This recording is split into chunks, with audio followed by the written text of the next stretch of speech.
नमस्कार। मेहता टॉक्स पर आपका स्वागत है।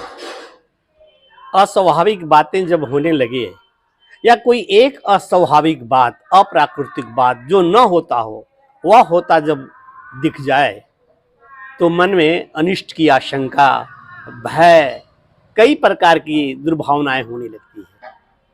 आप कल्पना कीजिए, सड़कों पर जंगल में रहने वाला शेर, बाघ, चीता, भालू वो गुजरने लग जाए, मछलियां पौधों पर, वृक्षों पर, पेड़ों पर खुदकने लगी तो कैसा लगेगा?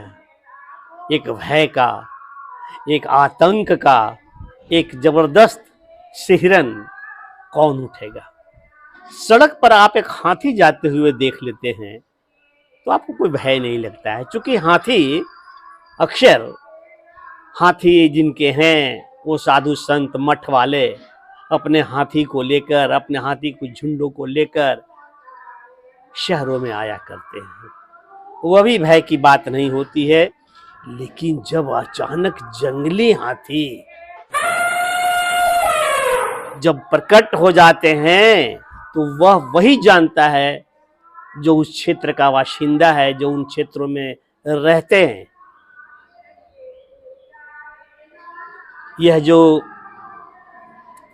तुर्की में भूकंप आया, जो भयावह स्थिति आई, इससे कम का दहशत नहीं होता है। और ये बराबर होता है पलामू जिले में, हजारीबाग जिले में अक्सर होता है।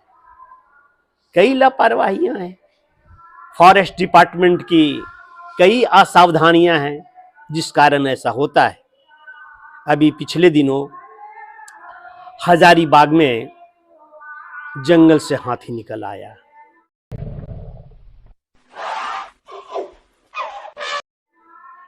कोहराम मच गया, दहशत फैल गई, आतंक फैल गया। 2 दिन हाथी का प्रवास रहा, जंगली हाथी का। अभी 8 फरवरी को, पिछले मंगलवार की सुबह, रात को ही हाथी जंगल से निकल चुका था, लेकिन यह शहर में प्रकट हुआ मंगलवार की सुबह को। यह हाथी किन परिस्थितियों में जंगल से बाहर निकल आते हैं? पहली बात तो यह है कि पानी की कमी, जल के अभाव में भी कभी प्यासे होकर के हाथी का दिमाग खराब होता है तो वो पानी की तलाश में शहर की बस्ती की ओर आता है। दूसरी स्थिति होती है, हाथियों को एक समय जुलाई से लेकर जनवरी तक मस्त होने का समय होता है। उस वक्त भी हाथी कुछ बौड़ाए सा वन से बाहर निकल आता है, लेकिन ऐसे हाथी नुकसानदेह नहीं होता। ऐसे हाथी को मार भगा करके, इनको भगाने के लिए सरकार की ओर से, व्यवस्था की ओर से आवाज करने वाली पटाखे, क्रेशन तेल, ताकि मसाल इत्यादि दे सके, जलाया जा सके, ऐसे प्रबंध किए जाते हैं वनों के तटवर्तीय बस्तियों में। और जब धान पक जाता है, दुधिया जाता है, तो धान का फसल को सेवन करना उन्हें बहुत पसंद आता है। पास में गन्ने भी यदि हो, उन दिनों रहते ही हैं। इनके खाने के लिए भी जंगल के किनारे किनारे के गांवों में, बस्तियों में हाथी आ जाते हैं और तबाह करके जाते हैं। पूरी रात गांव वाले सोते नहीं हैं और अनेक प्रकार से शोर, ध्वनि और भयानक आवाज और तेज प्रकाश ही उनके भगाने के उपाय हैं। तीसरी स्थिति है, जब महुआ का शराब चुलाते हैं लोग गांवों में, जंगलों के किनारे की बस्तियों में, तो उनकी जो महक होती है, उनकी जो खुशबू होती है, उस गंध से हाथी खींचा चला आता है। हाथियों के झुंड खींचे चले आते हैं गांव में और एक सर्वनाश की स्थिति की संभावना छोड़ जाते हैं। समय रहते यदि उन जंगलों से निकल आए हाथियों पर नियंत्रण नहीं किया जाए तो कितने घर टूट फूट जाते हैं, कितने जनजीवन की हानि होती है, वो तो होती ही रहती है। अखबारों के माध्यम से सरकारी आंकड़े हैं, उनको इकट्ठे किया जा सकता है। जैसा कि मैं अभी कह रहा था, आज शनिवार है, इसी सप्ताह मंगल की सुबह हाथी हजारीबाग में प्रकट हो गया।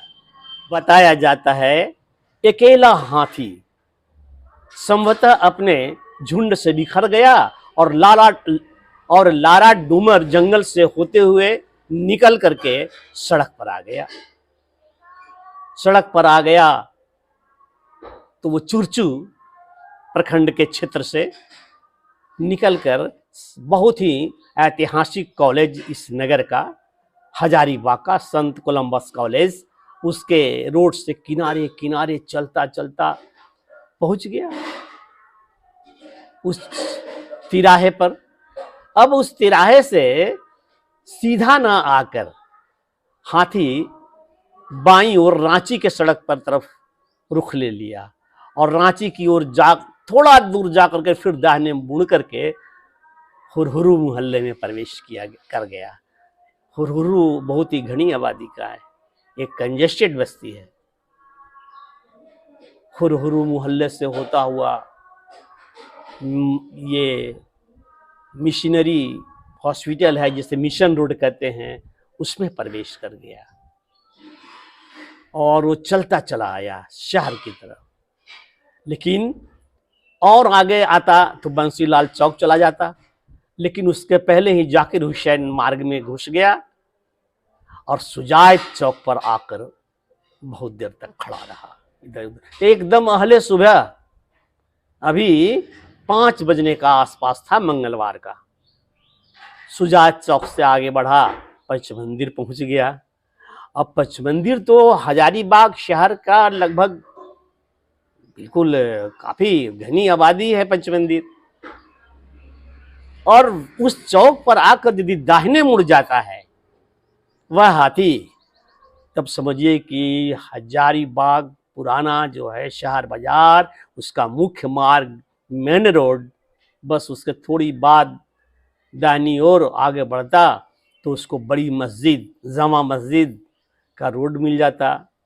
वहाँ पर सुंदराइन मार्केट उससे पार करता, सुंदराइन मार्केट से आगे झंडा चौक, और झंडा चौक पहुंच जाता तब तो समझिए कि आफरा तफरी मच जाता। इस वक्त तक, उस सुबह तक वहाँ पर आसपास बहुत सारे अखबार बेचने वाले जमा हो जाते हैं। ये शहर का एक हृदय स्थली है, चारों ओर वहाँ से रोड जाते हैं, चाय की कई दुकानें खुल जाती है उस वक्त तक, सभी चाय पीने वाले भी जमा हो जाते हैं, रिक्शे वाले, अन्य मजदूर की भीड़ लग जाती है वहाँ पर। और झंडा चौक नामी है, जगह भी है, और गजराज कहीं वहाँ से मूव कर जाते और उत्तर की ओर इंद्रपुरी सिनेमा की तरफ, तब रास्ते में मिल जाता सदर थाना, और सदर थाना से कहीं दाहिने झांक लेता तो सारे पुलिस वाले दिख जाते, जो कि उस वक्त तक होते नहीं, वहाँ 2-4 होते। आगे पैगोडा चौक बहुत ही व्यस्त, लेकिन सुबह का समय, और आगे हॉस्पिटल, सदर हॉस्पिटल, उसके बाद इंद्रपुरी चौक, फिर कहाँ जाता कहाँ नहीं जाता इसका उल्लेख मैं इसलिए करना बेकार और जगह का स्थान का नाम बोलना आवश्यक समझता हूँ कि पचमंदिर चौक के बाद वह उत्तर की ओर मुड़कर देखा ही नहीं। हाथी सीधा बाईं ओर दक्षिण की तरफ मूव कर गया, चिश्ती मोहल्ला होता हुआ वो खिरगांव नाला पार कर गया। खिरगांव नाला के पास डंप, जहां पर शहर भर के कचरे जमा किए जाते हैं, मैला टाण है कहा जाता है, वहां पर पहुंचा। वहां से वो कूद के तरफ चला गया, कुदरे वाली। अब हो गया 5:45, 5:45 का समय, सवेरा हो गया, और उसी वक्त खेत में काम करने वाला एक दामोदर साहू जी अपने खेत में बैठे कुछ निकाल रहे थे, कबाड़ रहे थे। उम्र 65 वर्ष। हाथी वहां पहुंच करके उन्हें मौके पर ही कुचल दिया। थोड़ा और आगे बढ़े तो एक धनेश्वर साव, जिनकी उम्र 67 वर्ष थी, उनको वहीं कुचलकर मार दिया। ये सब तो इसी अवसर तक मर गए। मंगलवार का दिन भर ड्रोन कैमरा से वो तहकीकात होता रहा कि हाथी का पोजीशन क्या है, कितने मैदान में मारे गए। और थोड़ी सुबह हुई तो एक रिंकी कुमारी 28 वर्ष की थी, वह मारी गई, शायद दूध लेने निकली थी घर से। इस प्रकार से 5-6 शहरी घायल हुए और 3 तो निश्चित रूप से मारे गए। घायलों को अथाशीघ्र आरोग्यम हॉस्पिटल, इस शहर का एक बढ़िया हॉस्पिटल, वहाँ भर्ती कराए गए, कुछ को रिम्स भेजा गया। और अभी तक कितने मारे गए और कितने आहत हुए उसकी करेक्ट सूचना नहीं हमारे पास उपलब्ध है।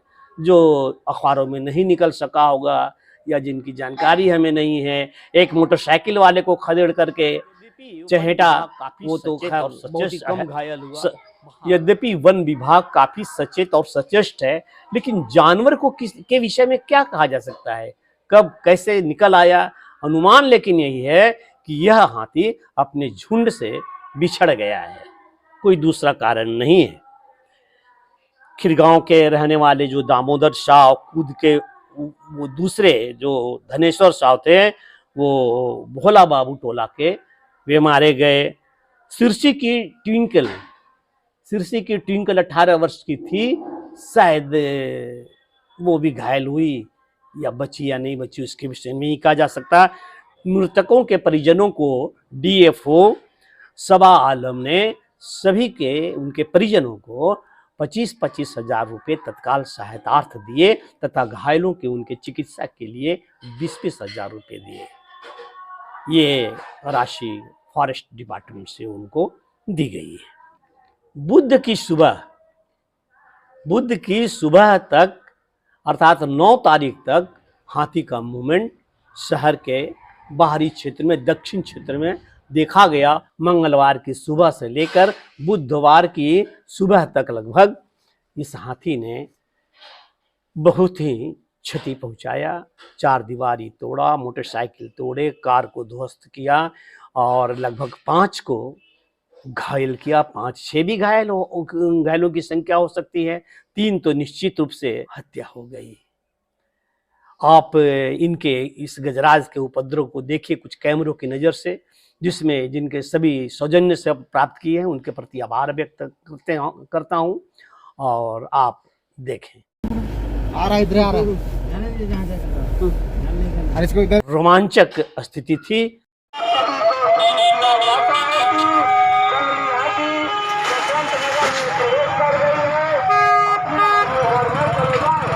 और इस स्थिति में लोग हाथी के पास कोई नहीं जाएंगे, हाथी के साथ छेड़छाड़ कोई नहीं करेंगे।